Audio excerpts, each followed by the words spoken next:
অত্যন্ত আপ্লুত এবং গর্বিত এবং কৃতজ্ঞতা ধন্যবাদ জ্ঞাপন করবে প্রসেনজিৎকে। কারণ এখানে সত্যি আমার আসার কথা ছিল না, আমি একটা অন্য প্রোগ্রামে এখানে এসেছিলাম, কিন্তু যখন এই প্রস্তাব প্রসেনজিৎ আমার কাছে রাখে আমি সেটা না করতে পারলাম না। না করতে পারার একটা নিহিত কারণ রয়েছে।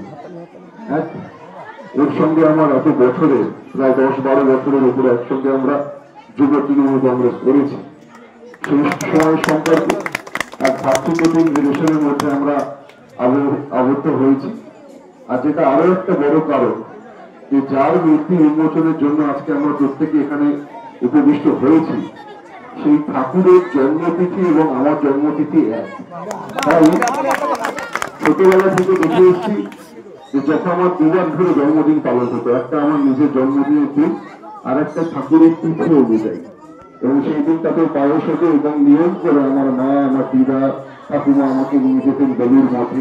সেখানে গিয়ে ঠাকুরের আরাধনা, সেখানে সন্ধ্যা আরতি শোনা, পুরো দিনটাই এইভাবে কেটেছে। তো এটা একটা গভীর যোগ রয়েছে। এবং আজকে এই দিনটা আমার কাছে যখন এলো এইভাবে, আমি সত্যি অত্যন্ত ধন্যবাদ এবং কৃতজ্ঞতা জ্ঞাপন করবো প্রসেনজিৎকে। সাবিত্রী রয়েছেন, ছবি ম্যাডাম রয়েছেন, মাননীয় পৌর মাতারা রয়েছেন, মহারাজ রয়েছেন, শক্তিবাবু রয়েছেন এবং আপনারাও রয়েছেন, যেখানে আপনাদের উপস্থিতি এখানে অনুষ্ঠানকে প্রত্যেকটা মুহূর্তে সাফল্যমণ্ডিত করে তোলে। এবং আমরা চেষ্টা করি যে অনুষ্ঠানই করি না কেন, সেটা সব থেকে যেটা আমাদেরকে অনুপ্রেরণা যোগায় তা হলো আপনাদের এই সমাগম, আপনাদের এই উপস্থিতি। এবং আপনাদের এই উপস্থিতি আজকের যে অনুষ্ঠান, আজকে সত্যি তাকে সাফল্যমণ্ডিত করে তুলেছে। ধন্যবাদ আপনাদেরকে। এবং মালদাতে আমার প্রথমবার আসা একটি ছবির জন্য, সেই ছবিটার নাম ছিল বোঝে না সে বোঝে না। এবং আপনাদের আশীর্বাদ, আপনাদের ভালোবাসা, আপনাদের উচ্ছ্বাস এবং আবেগ সবটা মিলিয়ে কিন্তু ওটা আরো একটা আমার ছবিটাকে একটা অন্য লেভেলে দৃষ্টি নিয়ে চলে গেছে। তাই মালদার প্রতি কিন্তু আমার একটা গভীর দুর্বলতা রয়েছে, ভালোবাসা রয়েছে। যখনই সুযোগ পাই মালদায় আসি, আর মালদার আম তো বিশ্ববিখ্যাত বলাই যায়। প্রসেনজিৎ আজকে আমাকে সেই আম দিয়েছে। এবং এটা শুধুমাত্র আম নয়, এটা মিষ্টি নয়, এটা সৌজন্য, এটা ভালোবাসা, একে অপরের প্রতি শ্রদ্ধা সম্মান বিনিময় আমি মনে করি। তাই আপনাদের এই সম্মান, আপনাদের এই শ্রদ্ধা আমি মাথা পেতে নিলাম। আশীর্বাদ চাইছি আগামী দিনে আপনাদের এই আশীর্বাদকে নিয়ে পাথর করে চলতে পারি।